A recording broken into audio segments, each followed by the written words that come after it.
Il y a 12 000 enfants qui sont morts sous les bombes de Netanyahou. C'est plus que tous les conflits sur la planète ces 4 dernières années. Il y a 600 000 enfants qui n'ont plus de maison. Je veux juste vous lire les mots de Salma, qui est une petite fille de 10 ans qui vit dans une tente depuis plusieurs mois et qui a dit à la télévision « Chaque nuit quand je dors, je rêve de me réveiller et de découvrir que la guerre est finie parce que c'est un cauchemar ce qu'on vit ». Il y a des dizaines de milliers d'enfants qui ne trouvent plus le sommeil, comme leurs parents ne trouvent plus de médicaments, de nourriture.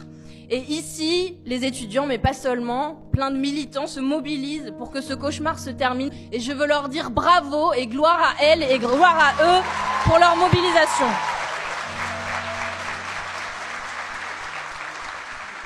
Vous avez vu la polémique à Sciences Po. Elle a été lancée par une fake news de l'extrême droite qui a été abondamment relayée, avec Monsieur Attal, le Premier ministre, qui visiblement n'avait rien d'autre à faire et qui s'est rué là-dessus à grand renfort de médias. Ils ont un objectif, ils veulent discréditer le mouvement de solidarité immense, notamment dans la jeunesse.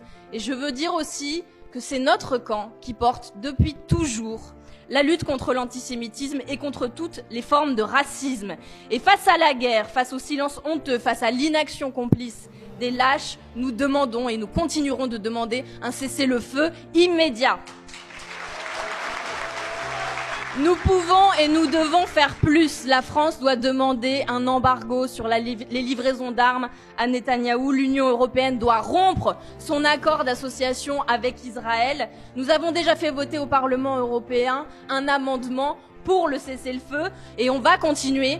Et on va continuer notamment avec Rima Hassan, dont je redis notre fierté collective, qu'elle soit sur notre liste, qu'elle s'engage avec nous dans cette campagne. Et je veux dire aussi le dégoût que m'inspirent les médias et les politiciens immondes qui tentent de la salir.